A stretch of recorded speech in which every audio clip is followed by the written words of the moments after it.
Hi friends, welcome to Shiva tutorial. మన NCERT సిరీస్లో భాగంగా నెక్స్ట్ లెసన్ ఏంటంటే చలనము మరియు కాలము, మోషన్ అండ్ టైం అనేది మన యొక్క నెక్స్ట్ లెసన్. మరి ఈ చాప్టర్లోకి మనం ఎంటర్ అయ్యే ముందు చూడండి, వడి అన్న వేగమన్న ఒకటే ఫ్రెండ్స్. చూడండి, వడి అన్న వేగమన్న ఒకటే, ఇంగ్లీష్లో స్పీడ్ అని అంటాం కదా. ఒక వస్తువు ఏకాంక కాలంలో ప్రయాణించిన మొత్తము దూరాన్ని దాని వడి. ఏకాంక కాలంలో అంటే ఒక నిర్దిష్టమైన సమయంలో ఒక వస్తువు ఎంత దూరం ప్రయాణించింది అనే దాన్ని మనం ఏమని అంటామంటే దాని యొక్క వేగం, దాని యొక్క వడి అని అంటాం. అయితే ఇక్కడ సగటు వేగం దాని యొక్క ఫార్ములా ఏంటిది అని అంటే ప్రయాణించిన మొత్తం దూరము బై ప్రయాణించడానికి పట్టిన మొత్తం కాలం. ఇది దేని యొక్క ఫార్ములా అంటే సగటు వడి లేకపోతే సగటు వేగం. దీనిని యావరేజ్ స్పీడ్ అని కూడా ఇంగ్లీష్లో మనం అంటాము. అయితే ఇక్కడ చూడండి, కొన్ని రకాల చలనాలు ఉన్నాయి. అవి ఏంటో చూద్దాం.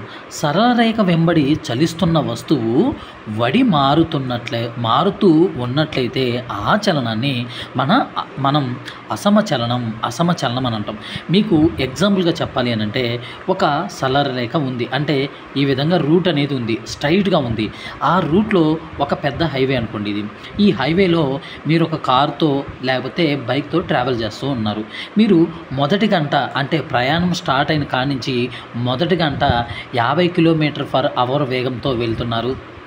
తర్వాత రెండవ గంట 30 km/h వేగంతో వెళ్తున్నారు. మరియు మూడవ గంటలో ఏమవుతున్నారంటే 45 km/h వేగంతో వెళ్తున్నట్లయితే, ఎగ్జాంపుల్గా చెప్తున్నాను, ఈ విధంగా వెళ్తున్నట్లయితే అక్కడ వడి అంటే ఏంటిది? వేగం మారుతుంది. కాబట్టి దాన్ని మనం ఏమంటామంటే అసమచలనం. సమానమైన చలనంలో మీరు వెళ్ళడం లేదు కాబట్టి దానిని ఏమంటాం? మనం అసమచలనం అని అంటాం. మరి సమచలనం అంటే ఏంటిది? సరళ రేఖ వెంబడి ఒక వస్తువు స్థిరవడితో ఒక నిర్దిష్టమైన వేగంతో వెళ్తున్నట్లయితే, చలిస్తున్నట్లయితే, అంటే ఇదే హైవే ఉంది, ఈ హైవేలో మొదటి గంట 50 km/h వేగంతో, రెండవ గంట 50 km/h వేగంతో, మూడవ గంట 50 km/h వేగంతో వెళ్తున్నట్లయితే మీరు ఏ చలనంలో వెళ్తున్నారు అని ఎవరైనా మిమ్మల్ని అడిగితే మీరు ఏం చేయాలంటే, మేము సమచలనంతో వెళ్తున్నాము అని చెప్పచ్చు. అంటే స్థిరవడి అంటే స్థిరమైన వేగంతో చలిస్తున్నారు.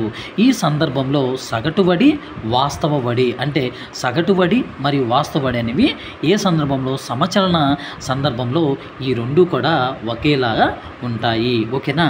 అయితే కాలాన్ని ఏ విధంగా కొలత చేసేవాళ్ళు ఈ టైంలో? ఇప్పుడు ప్రజెంట్ ఉన్న జనరేషన్లో అనేకమైన స్మార్ట్ వాచెస్ కానీ లేకపోతే చాలా టెక్నాలజీ అభివృద్ధి చెంది చాలా గడియారాలు అనేవి వచ్చాయి. మరి పూర్వం ఏ విధంగా కనుక్కునే వాళ్ళు చూద్దాం.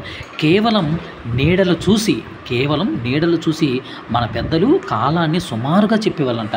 అంటే అంచనా వేసేవారు. దీన్ని చూసి, నీడలను చూసి. మన పూర్వీకులు ప్రకృతిలో పునరావృతం అంటే రిపీట్ అయిందే అవుతుంది. ఆ విధంగా జరిగే సంఘటనలు గుర్తించి వాటి ఆధారంగా కాలాన్ని కొలిచేవారు. అంటే పునరావృతం అయ్యే ఆ కాలాన్ని వాళ్ళు ఏమనుకున్నారంటే, ఇది చలి ఎక్కువగా ఉంది కాబట్టి చలికాలం, ఇది ఎండ ఎక్కువగా ఉంది కాబట్టి ఎండాకాలం, ఇక్కడ వర్షాలు ఎక్కువ పడుతున్నాయి ఈ కాలంలో కాబట్టి దీన్ని వర్షాకాలం అని మన పూర్వీకులు ఏం చేశారంటే దానిని గుర్తించి విభజించారు. ఆ కాలాన్ని వాళ్ళు విభజించారు. ఓకేనా ఫ్రెండ్స్? నెక్స్ట్, గడియారాలు పనిచేసే విధానం కాస్త సంక్లిష్టమైనది, కానీ అవన్నీ కొంత ఆవర్తన చలనాన్ని ఉపయోగించుకుంటాయి. ఆవర్తన చలనం అంటే ఏంటిది? మీకు 6th క్లాస్లో వచ్చింది. అది చూసిన తర్వాతే ఈ వీడియో చూడండి. ఎందుకనంటే నేను ఒక సిరీస్లో చెప్పుకుంటూ వెళ్తున్నాను. ఈ విధంగా చెప్పుకుంటూ వెళ్తూ ఉండే కొద్దికి 6th, 7th, 8th అలా ఏమవుతుందనంటే 10th వెళ్ళేసరికి మీరు ఈ సబ్జెక్ట్ మీద గ్రిప్ సాధిస్తారు, అంటే పట్టును సాధిస్తారు. ఓకేనా ఫ్రెండ్స్? చూడండి, కొంత ఆవర్తన చలనాన్ని ఉపయోగించుకుంటాయి. అంటే ఆవర్తన చలనం అంటే ఏం లేదు, అంటే ఒక నిర్దిష్టమైన సమయంలో ఏమవుతుంది అని అంటే ఒక పాయింట్ ఇక్కడ ఉన్నంచి మరలా ఇక్కడ ఒక పాయింట్ ఉంది. ఈ నిర్దిష్టమైన చలనం ఈ నిర్దిష్టమైన సమయంలో ఇది ఈ ఒక పాయింట్ మధ్య పునరావృతంగా ఈ విధంగా కొట్టుకోవడాన్ని అంటే రిపీట్ అయ్యే చలనాన్ని మనం ఆవర్తన చలనం అని చెప్పుకోవచ్చు. రిపీట్ అయ్యే చలనాన్ని ఆవర్తన చలనం అని చెప్పచ్చు. మనకు బాగా తెలిసిన ఆవర్తన చలనాలలో ఒకటి లఘులోలకం. అయితే లఘులోలక చలనం అంటే ఇది ఏంటిది అసలు? లఘులోలకం అంటే ఏంటిది? దీన్ని ఎక్స్ప్లెయిన్ చేస్తాను. చాలా క్లియర్గా మీకు అర్థమవుతుంది. చూడండి ఫ్రెండ్స్, లఘులోలకం అంటే ఏంటిదంటే దృఢమైన ఆధారం అంటే ఇది ఒక దృఢమైన ఆధారం, లేకపోతే ఒక కట్టె అనుకోండి, ఒక రాడ్ అనుకోండి. దృఢమైన ఆధారానికి దారంతో వేలాడదీయబడిన చిన్న లోహపు గోళం ఇదే చిన్న లోహపు గోళం లేదా చిన్న రాయి ఉంటుంది. లేకపోతే చిన్న రాయిని మీరు తీసుకొని కట్టుకోండి. ఈ లోహపు గోళాన్ని లోలకం యొక్క బాబ్ అని అంటాం. ఏమంటాం? లోహపు గోళాన్నంట. ఈ లోహపు గోళాన్నంట లోలకం యొక్క బాబ్ అని అంటామంట. లోలక గోళాన్ని నెమ్మదిగా ఒక పక్కకు తీసుకొని వెళ్ళాలి. ఇక్కడ ఉంది కదా లోలక గోళం, కాన్స్టెంట్గా ఉంది, దాన్ని మీరేం కదిలీలేదు. అయితే ఏం చేయాలంటే ఈ లోలక గోళాన్నంట నెమ్మదిగా ఇక్కడ వరకు తీసుకెళ్ళాలి. ఎక్కడ వరకు? పాయింట్ బి వరకు తీసుకొని వెళ్ళాలి. లోలక గోళాన్ని నెమ్మదిగా ఒక పక్కకు తీసుకొని వెళ్ళి వదిలితే అది ముందుకు వెనకకు చలించడం ప్రారంభిస్తుంది. అంతే కదా ఫ్రెండ్స్? ఇక్కడ ఉంది. దీన్ని ఏం చేశారంటే మీరు ఇట్లా అన్నారు, ఇలా అన్న తర్వాత వదిలేసిన తర్వాత మళ్ళీ ఎక్కడికే వస్తుందా? రాదు. ఖచ్చితంగా ఏమవుతుంది? ఇక్కడికి వచ్చి మళ్ళీ ఇక్కడికి వచ్చి ఇలా ఏమవుతుంది? రిపీటెడ్గా అలా పునరావృతంగా చలనం అనేది సాగిస్తుంది. అంటే వదిలితే అది ముందుకు వెనకకు చలించడం ప్రారంభిస్తుంది. ముందుకు వెనకకు కదిలే లఘులోలకం యొక్క చలనాన్ని మనం ఏమంటామంటే ఆవర్తన లేదా డోలనయాన చలనానికి ఉదాహరణ. అంటే ఒక నిర్దిష్టమైన సమయంలో ముందుకు వెనకకు కదిలే లఘులోలకం అలాంటి చలనాన్ని మనం ఏమంటామంటే ఆవర్తన లేదా డోలనయాన చలనానికి ఎగ్జాంపుల్గా మనం చెప్పచ్చు. ఓకేనా ఫ్రెండ్స్? ఇక్కడ చూడండి, లోలక గోళం అంట ఓ నుండి ప్రారంభమై ఏకు వెళ్ళి అక్కడ నుండి బీకు మరలా వెనకకు ఓకు వరకు వచ్చినట్లయితే ఒక పూర్తి డోలనం చేసింది అని అంటాం. అంటే చూడండి, లోలక గోళం అంట ఓ నుండి ప్రారంభమైంది. ఓ అంటే ఇదే కదా. చూడండి, ఓ నుండి ప్రారంభమైంది. నేను ఇందాక ఇట్లాగే అన్నాను కదా, ఇట్లాగే అనుకోండి. ఎలా? ఏ వైపుకి. దీన్ని ఏం చేశారు? ఏ వైపుకు లాగండి. అంతే కదా. లోలక గోళం ఓ నుండి ప్రారంభమై ఎక్కడికి వెళ్ళాలి? ఏకు వెళ్ళి అక్కడ నుండి మరలా బీకు వెనుకకు ఓ వరకు వచ్చినట్లయితే మరలా బీకు వెళ్ళి మరలా వెనుకకు ఓ వరకు వచ్చినట్లయితే ఇక్కడ నేను క్లియర్గా చెప్తాను. చూడండి, ఇక్కడ ఓ వరకు ఇక్కడ ఓ అనే పాయింట్ ఉంది. ఇక్కడ ఏం చేశారంటే లోలకం ఉంది. ఈ లోలకాన్ని ఏం చేశారంటే ఇటువైపు లాగండి, ఇటు బి వైపు లాగండి. ఈ బి వైపుకు లాగిన తర్వాత వదిలేయండి. ఇది ఏ వరకు వెళ్ళి అంటే ఇక్కడి నుంచి ఏం చేయాలి?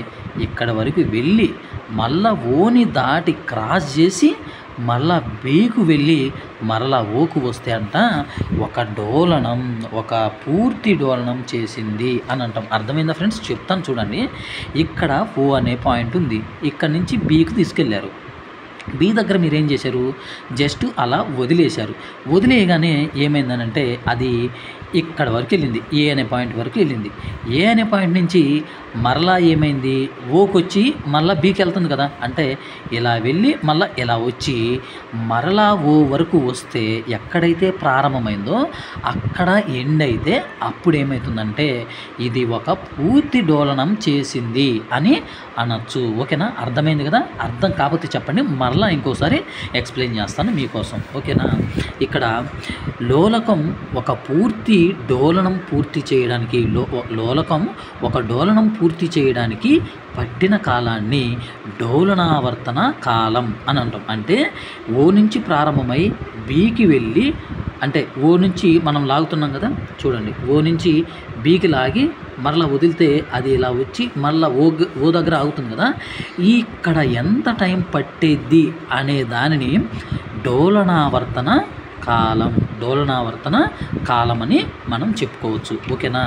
ప్రారంభ స్థానభ్రంశంలో స్వల్ప మార్పు లోలకపు డోలనావర్త కాలాన్ని ప్రభావితం చేయదు. అంటేనంట ప్రారంభంలో మీరు లాగారు కదా, ఆ ఓ నుంచి బి వరకు లాగారు కదా, అది ఆ విధంగా లాగినప్పుడు స్థానభ్రంశంలో కొంచెం మార్పు వస్తుంది కదా, ఆ మార్పు అనేది లోలకపు డోలనావర్తంపై ఎటువంటి ప్రభావితాన్ని చూపదు, చేయదు అని చెప్పి చెప్తున్నాడు. అయితే ఈ రోజుల్లో చాలా గడియారాలు, వాచ్లు ఒకటి లేదా అంతకంటే ఎక్కువ ఘటాలు ఉన్నా, అంటే గడియారాలు, వాచ్లంట ఒకటి లేదా అంతకన్నా ఎక్కువ బ్యాక్టీరియాలు ఉన్న విద్యుత్ వలయాలను కలిగి ఉంటుందంట. ఇదేని కలిగి ఉంటుంది? విద్యుత్ వలయాల్ని కలిగి ఉంటుందంట. నెక్స్ట్, లోలక గడియారాలను మెరుగుపరిచే వైండింగ్ గడియారాలు, లోలకపు గడియారాలను డెవలప్మెంట్ చేసే వైండింగ్ గడియారాలు, చేతి గడియారాలు తయారు చేశారు. ఈ లోలక గడియారాన్ని డెవలప్ చేశారు. దీని ద్వారా వైండింగ్ గడియారాలు, చేతి గడియారాల ద్వారా తయారు చేశారు. వీటినే క్వార్జ్ గడియారాలు, క్వార్జ్ క్లాక్స్ అని అంటాం. పూర్వకాలపు గడియారాల కంటే ఈ క్వార్జ్ గడియారాలు తెలిపే సమయం ఖచ్చితమైనది, అంటే స్టాండర్డ్గా ఉంటుంది. అంతే కదా ఫ్రెండ్స్. పూర్వం అంటే వాళ్ళు నీడలు చూసే గుర్తుపెట్టారు. ఓకేనా. ఇప్పుడు కాలం మరియు వడినే మనం వేగం అనొచ్చు. కాలం మరియు వేగల ప్రమాణాలు. కాలానికి ప్రాథమిక ప్రమాణం ఏంటిదంటే సెకను. ఓకేనా. దాని సంకేతం ఏంటంటే ఎస్. ఇక్కడ మీరు చూడండి, ఎంకేఎస్ ప్రమాణమన్నా ఎస్ఐ ప్రమాణమన్నా ఒక్కటే. ఎంకేఎస్ ప్రమాణమన్నా ఎస్ఐ ప్రమాణమన్నా ఒకటే. ఉండేది ఈ ఎంకేఎస్, ఎస్ఐ లేకపోతే సిజిఎస్ అనే ఈ 2 ప్రమాణాలు మాత్రమే ఉంటుంది. ఇక్కడ మనకి ఈజీగా గుర్తుపెట్టుకునేది ఏంటంటే, కాలానికి ఎంకేఎస్ ఆర్ ఎస్ఐలోనైనా సిజిఎస్లోనైనా దాని యొక్క ప్రమాణం ఏంటిది అని అంటే సెకను. దాని యొక్క సింబల్ ఏంటంటే ఎస్. మరి వడికి ప్రమాణం కనుక్కోవచ్చా? వడికి ప్రమాణం అనేది కనుక్కోవచ్చు. నేను చెప్తున్నాను, చూడండి ఫ్రెండ్స్. వడిని మనం ఏమన్నాం? వేగం అని కూడా అన్నాం. వేగం కదా. ఇక్కడ చూడండి, వేగానికి ఫార్ములా ఏంటంటే దూరము బై కాలం. సారీ ఫ్రెండ్స్, చూడండి కొంచెం. దూరము బై కాలం. దూరానికి ప్రమాణం ఏంటిది? దూరానికి ప్రమాణం ఏంటిది? మీటర్. కాలానికి ప్రమాణం ఏంటిది? సెకను. ఇప్పుడు వేగానికి ఫార్ములా మనం చూడండి. సారీ ఫ్రెండ్స్, కొంచెం నాది ఫోన్ అంత క్లారిటీ లేదు.